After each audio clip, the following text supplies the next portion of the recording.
I've had personally two separate bouts of tennis elbow, both in the left arm and in the right arm. I work with my arms and hands all the time. Manual therapist, I love to do woodworking, work in the yard, taking care of chickens, and exercising. So this maintenance routine is a huge part of what I do to maintain my tennis elbow, or also known as lateral epicondylitis, from coming back. And at the end, I'll show you guys one of the most common areas that is involved with tennis elbow that is missed by so many people. The techniques here that I'm going to be showing you are called gua sha. But basically the premise of the gua sha is to use some sort of tool to compress the tissue and increase blood flow. Blood flow is key to healing and recovery. Everything that you look at online or with exercise, fitness, it all boils down to blood flow. Even in chronic situations where somebody has, say, for example, chronic tennis elbow, if they biopsy that tissue, they will see that there is decreased blood flow in that area. So what we're going to do is use these tools to help increase blood flow. It's very simple. When I do this on myself, I start off by layers. Start off with the top layer. I'm basically just petting myself with the tool, going different directions, feeling different areas. I'm more or less exploring. Right now, just with the little bit of exploring that I've done, I can feel right here in the crook of the elbow or the bend of the elbow that spot feels a lot different than the rest. When I go down in here, I don't really feel a lot on layer one, but right here at the elbow. And that is where the junction, a lot of your wrist extensors that bring your wrist back, tennis elbow, attach. So on myself, I'm just going to hang out in that area and work it over.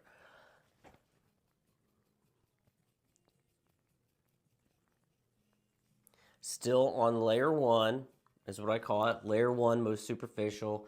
As that discomfort dissipates or it feels more loose, I will press harder, and in my mind I go to layer two. No definite like, oh, that's a quarter of an inch, that's a half inch.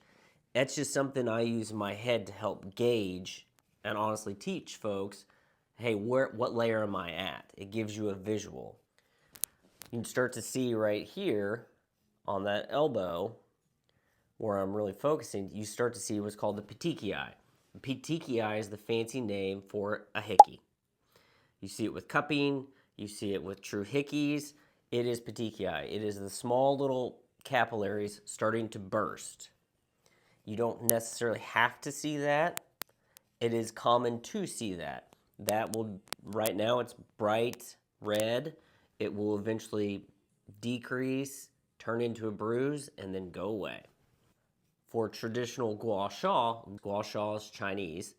Gua means to scrape, which I'm doing, and sha is the redness, the negative energy that's coming out of the area.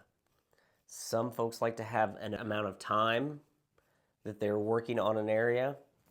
Usually per spot, it's like 1 to 2 minutes, but I go off of feel. The best thing you can do is go off of feel. So right now, I've already done it without verbalizing it, but I've started to push a little harder and I've went down into layer two because layer one, that petting layer, I don't feel much.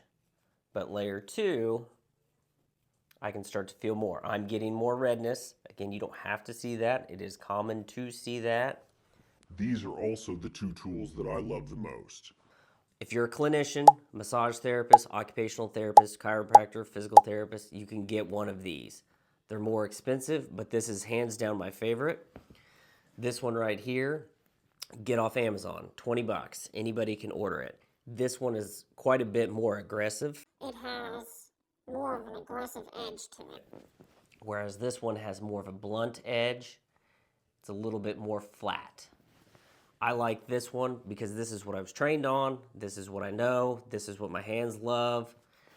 And since it's a little bit more of blunt of an edge, you can get deeper quicker. It's all about physics. The smaller the surface area of 1 versus 2 leads to increased pressure. I'm sure it has something to do with coefficient of friction, but I don't remember. Once I'm done with a particular area, I will go explore other areas. I know in my mind, because I've done this to myself so many times and with hundreds, if not thousands of other folks, I know areas to check. But if I was checking purely on myself and I had no experience working with other people, I know, okay, I've been told, I've worked that area over, it's feeling pretty good, it feels looser. Now I'm going to go explore other areas. I will go different directions. Direction sometimes matters, sometimes it doesn't.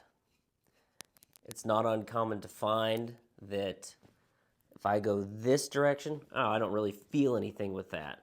But if I pull towards me, ooh, that feels a lot more tender. That would be the ideal direction to go. We are hunting for areas that are tender with this technique. If they are tender, that tells me they are inflamed. If they are inflamed, they need blood flow. How do I tell when this work needs to be done? For me, well, when I had lateral epicondylitis or tennis elbow, it just hurt like hell. I'd wake up stiff, sore. It would hurt to grab things. Picking up a cup of coffee would be like, whew. Pull-ups would hurt.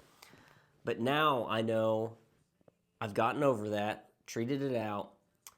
How I prevent it from coming back is I listen to my body. I've been doing a lot of work in the yard, out at the farm, working with a ton of folks lately. I can feel that stiffness, that bogginess in my forearms start to build up. And when I feel that, I know it's time, hey, you gotta go do some maintenance work. No different than an athlete who is training for a marathon, and they ramp up to that mile 18, they're gonna have to do some type of maintenance body work, whether it's stretching, massage, chiropractor, PT. It doesn't, you have to do something. We are pushing our bodies to the limit. There needs to be some kind of maintenance work done. This is the maintenance work that works best for me. This area right here is the most common spot that folks feel pain with lateral epicondylitis. Back in here is another common area because, again, all of these muscles back here extend the wrist. Most of that inflammation happens right there where those muscles come in and dive and attach to the bone. I can feel right in there. So in this area right here, layer 1, I don't feel squat. There's nothing. I go to layer 2, probably even layer 3, using a bit more force. I can feel that when I work that area, that has got some bite to it. I can even feel it shoot down. I'm probably hitting a nerve. That is okay. Nerves are fine. They are tough. They're durable. I can feel right there, right in this spot. So again, I'm going to work that area until it feels looser, less tender. Again, it might be for a minute, might be for 2 minutes. One thing I like to do, as I go deeper, I usually go a little slower. The reason for that is when you go deep and fast, it is irritating as hell. But if you go deep pressure, slow, much more tolerable. Plus, you get a good feel of what's actually going on in there. Because on inflamed areas, you will feel like, oh, that's a little bit gritty. Like right here, and there happens to be some more petechiae there, I can feel that it's just a bit more gritty than other areas. Not much grit up here at that layer, not much right there. But then when I go slow and deep over that, I can feel that spot right in there, just a bit more gritty. I'm going to smooth that out. And so back to the direction. Going this direction is feeling pretty good. Let's check the opposite direction. Now when I go that way, it's got a little bit more bite to it. So I'm going to do a handful of strokes that way. And already it's starting to dissipate. It does not have that burn or that bite that it did. So in my mind, I'm thinking, well, I can be about done. This right here, forearm flexors. Just because it's common with lateral epicondylitis to have it with the wrist extensors does not mean that there's not other things involved. the forearm flexors here. This is an area that's very common with carpal tunnel. Median nerve goes down through there. This can also be involved. Biomechanically, the body is designed to work together. Isolation of muscles, frankly, does not happen. Everybody works together as a team. As I go down through this area, it is crunchy as hell. You can see some of that petechiae start to form right there. This is an area that I did not feel tightness, but with the tool, it brought it to light. The main area that I was feeling the tightness was right in through here. I could feel it in the mornings when I'd wake up, it'd just be a little stiff. I could feel it throughout the day as I go to apply pressure or do something, that it just felt boggy right in here, like there was a little bit of a block. I did not feel anything right in here. When I start to pull, I'm also going through, I'm holding it at an angle to where it's pushing. If I go the opposite, so here's the direction I'm going, like such. If I go this way, I'm not getting quite as much pressure, or it almost feels like I'm being petted or rubbed, versus when I go the opposite way and almost like a scooping motion, that applies a lot more pressure. This way, when I go the opposite way, the opposite 45, it'll still work, it's just not as effective. Next, I'll go and do the other arm, but I'll show you guys now what's the most common area that's missed with dealing with tennis elbow. It's actually the triceps. The triceps are one of the most common missed areas in dealing with tennis elbow. Triceps right here, if you think about the biomechanics of how that works, if I go with tennis elbow or a tennis technique, a backhand, that's where it comes from, I swat at the ball, I'm extending my wrist or holding it there, and there's a lot of torque right here. Well, what's happening? Biomechanically, at the same time, that tricep is having to work as well. This area right in here can get inflamed. So even if this area does not hurt, I'm still going to explore. It is very rare that I see somebody for triceps tendonitis. That almost never happens. Honestly, I can think of two, and one of them is my brother.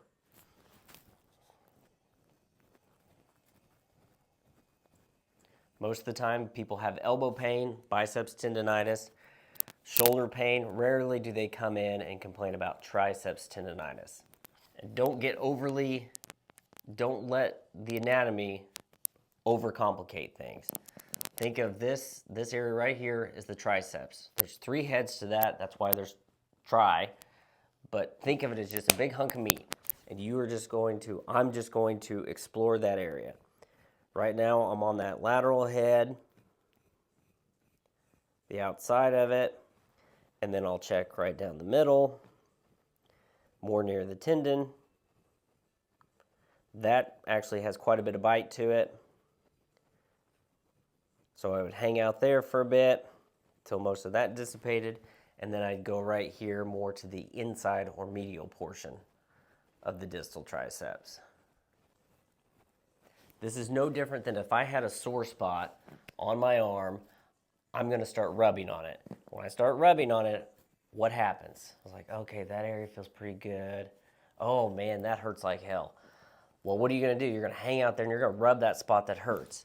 That is the same thing that you were going to do with this. Right now, I can't really see what I'm doing. I have good enough body awareness to know where I'm at. If I was teaching somebody to do this, I would have them do this in front of like a bathroom mirror, so that way they could see where they're at. That helps them see what their hand is doing, where they're at, and it'll just help it be more efficient. So right now there on that tendon, that middle portion there, it already has much, much less tenderness to it. Still tender, but that main bite is gone. That would be your bonus spot that most people miss when they miss addressing when dealing with tennis elbow, lateral epicondylitis. Another bonus for you would be the radial nerve.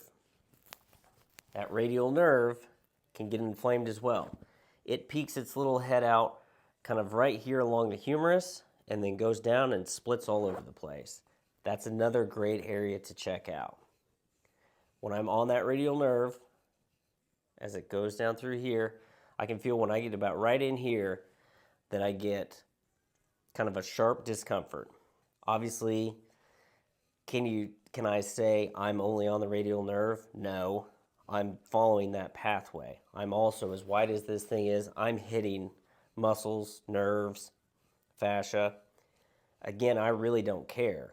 I'm finding areas that are sore and tender, and I'm going to scrape them until they are not sore and tender. What would I expect after doing something like this? My forearm may be a little sore. Big surprise, no different than a deep tissue massage, you're sore. You've fought fire with fire. You're using a compressive force to force blood flow into an area, and it is a little bit uncomfortable. But after a day or so, you go move, you're like, oh yeah, that's a hell of a lot better. Like even right now, just doing this, I feel more freedom in there, more flow, less binding in that joint. When I go back to this area, when I did layer 1, didn't really feel anything. Layer 2, a little bit, and that's what told me to check, okay, layer 3, more force. Layer 3 equals more force. Slow it down, really get a feel. Still got a decent bit of bite to it, especially there at the end. And I'm maintaining that pressure as I go along. I'm not swiping at it. I'm not applying pressure and then lifting. I'm maintaining that pressure as I go through that tissue. And then right now, just the past few strokes, it feels 80% less tender. So in my mind, I think, okay, I can be done. I'm a little bruised up, but that's okay. That will all heal up. Right now, overall, I can feel the warmth of it. Friction increases heat. I can feel the warmth, the blood flow. It feels more free. It can breathe better. And there's my maintenance routine that I use to keep my elbow pain from coming back. See you guys in the next one.